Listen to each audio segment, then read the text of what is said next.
दोस्तों, एक समय की बात है। एक बार एक महात्मा प्रवचन सुना रहे थे। इसी बीच एक शिष्य ने पूछा कि गुरुजी, त्रिया चरित्र कामवासना क्या होता है? उसके प्रेम में लोग क्यों अपना बुद्धि विवेक खो देते हैं?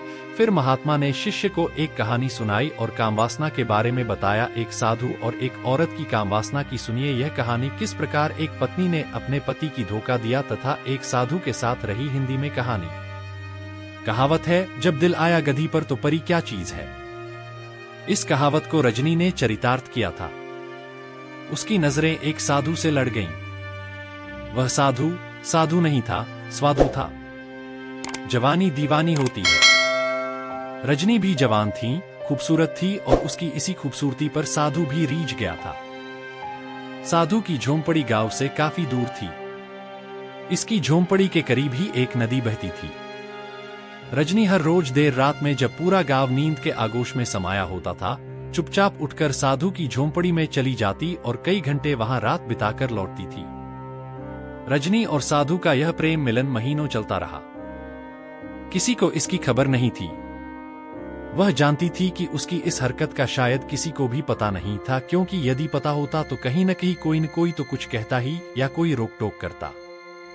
रजनी और साधु की यह रासलीला चलती रही। वह गांव में भिक्षा मांगने आता ही था। अगर कुछ कहना होता तो वहीं पर कह जाता। उसका खाना वह स्वयं ले जाया करती थी। उसे स्वयं हाथों से खिलाती भी थी।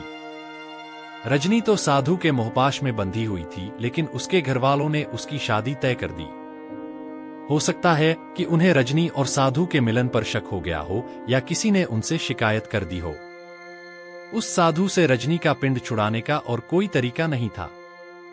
यह सबसे अच्छा तरीका था कि विवाह होने के बाद वह अपनी ससुराल चली जाएगा और उनका मिलन बंद हो जाएगा। रजनी की शादी हो गई। 2-4 दिन बाद जब वह अपनी ससुराल से वापस आई तो साधु के पास गई। साधु ने रजनी के कई झापड़ लगाए और काफी बुरा भला भी कहा। उस कामी साधु ने यहां तक कहा कि अपने पति को छोड़कर क्यों नहीं आ गई। जैसे तैसे रजनी ने अपने प्रेमी को खुश किया। मर्द त्रिया चरित्र के आगे तो मात ही खा जाता है, सो वह भी खा गया। रजनी का फिर वही क्रम चालू हो गया। कुछ दिनों बाद उसकी ससुराल से उसका पति उसे विदा कराने आ गया। उसके पति राकेश के साथ उसके परिवार के और लोग भी थे। 1-2 शायद उसके मित्र भी थे। रात्रि में काफी देर तक खाने पीने का क्रम चलता रहा। रजनी को रात में 12 बजे के बाद समय मिला। तब वह अपने प्रेमी का खाना लेकर चल दी। जब वह घर से बाहर जा रही थी उस समय उसका पति राकेश जाग रहा था। आप यह साधु की प्रेसी नामक कहानी लोग हिंदी पर पढ़ रहे हैं। उसने जब किसी को अर्धरात्रि के समय में जाते देखा तो उसे आश्चर्य हुआ और वह भी उठकर उसके पीछे पीछे चल दिया। रजनी काफी तेज चाल चलती हुई उस साधु की झोंपड़ी पर पहुंची। रजनी ने खाना रख दिया। साधु ने रजनी के कई झापड़ लगाए और काफी बुरा भला भी कहा। उस कामी साधु ने यहां तक कहा कि अपने पति को छोड़कर क्यों नहीं आ गई। जैसे तैसे रजनी ने अपने प्रेमी को खुश किया। मर्द त्रिया चरित्र के आगे तो मात ही खा जाता है, सो वह भी खा गया। अब तक कहां थी? मैं भूखा मर रहा हूं। तेरी राह देखते देखते मेरी आंखें भी पथरा गईं। देर हो जाने की वजह से साधु रजनी को तेज स्वर में डांटने लगा। शंकर, रजनी ने कहा, आज मेरी ससुराल वाले मुझे लिवाने आए हैं, इसी वजह से देर हो गई है। साधु ने उसके 2-3 झापड़ और रसीद किए और कहा, तू तो चली जाएगी, उसके बाद मेरा क्या होगा? शंकर, बोल क्या बात है? उसने कहा, मेरे अंदर ज्वाला धधक रही है। तुम फिक्र क्यों कर रहे हो शंकर? रजनी ने कहा, मैं जल्दी ही वापस आ जाऊंगी। तुम कल मत जाना। शंकर ने कहा, परसों चली जाना। तुम्हारे बिना मैं कैसे रहूंगा? फिक्र न करो।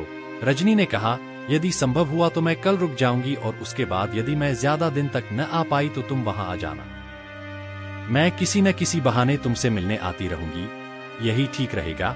शंकर ने कहा, मैं वहीं आ जाऊंगा। फिर तुम्हें यहां नहीं आना पड़ेगा और हमारा मिलन होता रहेगा। राकेश झोंपड़ी के पीछे खड़ा हुआ सब सुन रहा था, सब देख रहा था। उसकी आंखों में खून उतर आया था। उसके जी में आ रहा था कि उसी समय उन दोनों को जान से मार दे। मगर न जाने क्या सोचकर वहां से चला आया और आकर चुपचाप अपने बिस्तर पर लेट गया। दूसरे दिन राकेश ने जानबूझकर जाने का प्रोग्राम कैंसिल कर दिया। यह जानकर कि जाने का प्रोग्राम कैंसिल हो गया, रजनी बहुत प्रसन्न हुई। लेकिन उसने अपनी प्रसन्नता पति पर या घर के किसी अन्य सदस्य पर जाहिर नहीं की। दूसरे दिन रात्रि में भोजन करने के बाद राकेश चुपचाप वहां से चला गया। वह वहां से तेज तेज चलता हुआ उस साधु की झोपड़ी पर आया।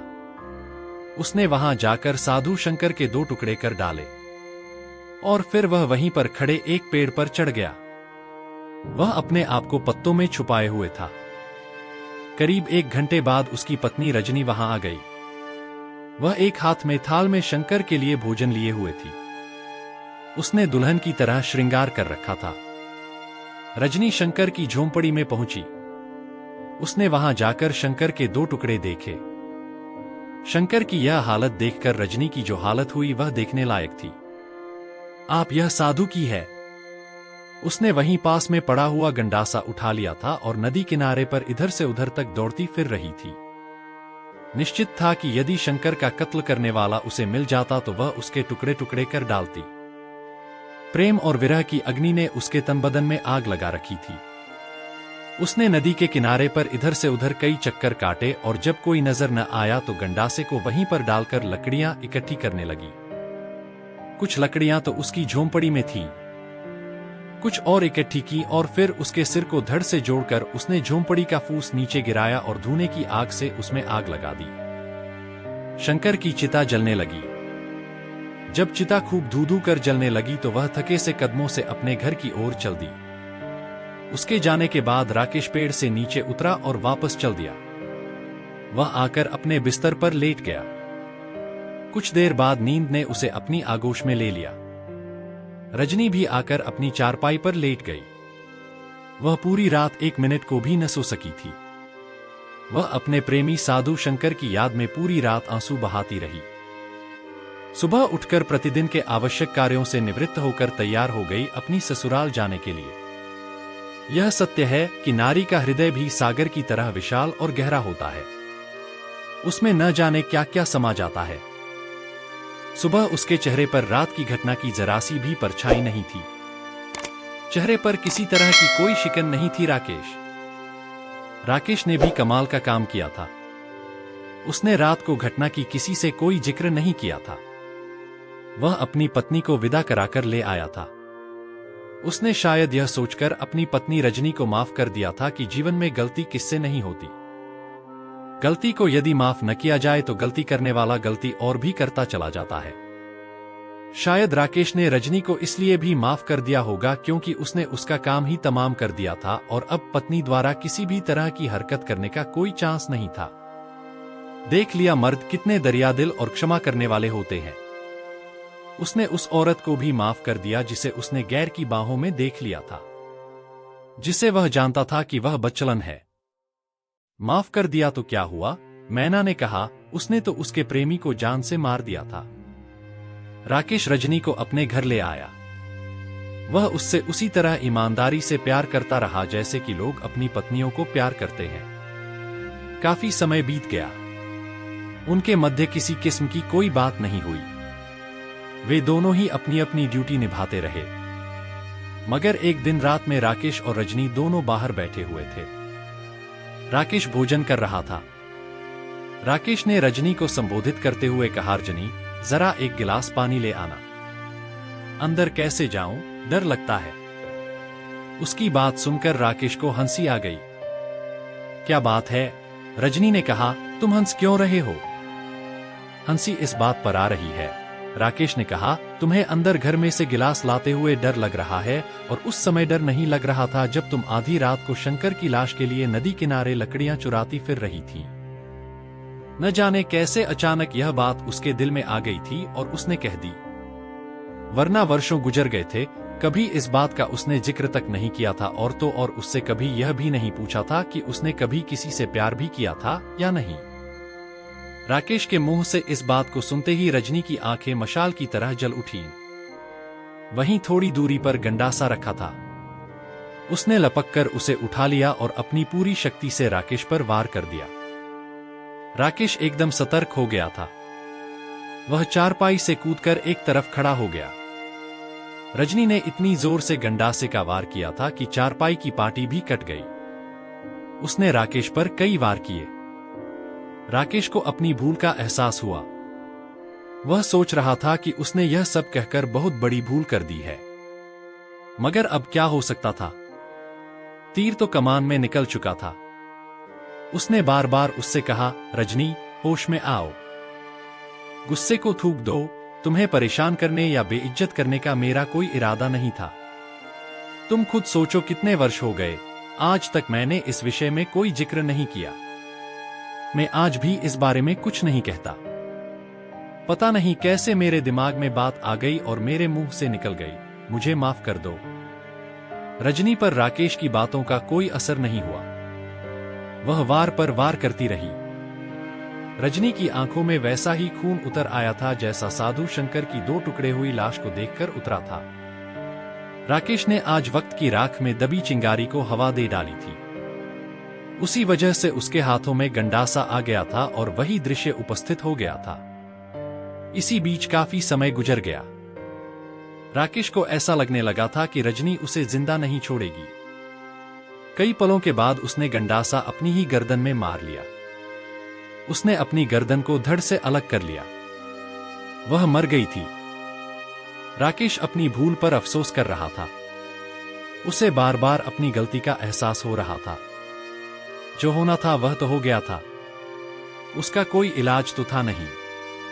एक तरह से यह कहा जा सकता था कि उसका घर बर्बाद हो गया था, जिसका जिम्मेवार वह स्वयं है। बातों ही बातों में उसकी पत्नी का अंत हो गया था। मेहरबानी यह हुई थी कि उसकी पुलिस रिपोर्ट नहीं हुई थी। यदि रिपोर्ट होती तो लाश पोस्टमार्टम के लिए जाती और पुलिस का चक्कर पड़ता। राकेश ने उसकी अर्थी तैयार करानी आरंभ कर दी। क्रियाकर्म के कुछ आवश्यक कार्य पूर्ण करने के बाद रजनी के मृत शरीर को अग्नि के हवाले कर दिया गया। आदमी कितने दरियादिल होते हैं। राकेश ने रजनी की भूल को उस समय माफ कर दिया था जब उसने उसे उस दशा में देखा था जिस दशा में देखने के बाद कोई भी मर्द किसी भी हालत में उसे जिंदा नहीं छोड़ता। लेकिन उसने आज भी उसे माफ कर दिया था, लेकिन वह नहीं मानी और उसने अपनी जीवन लीला समाप्त कर ली।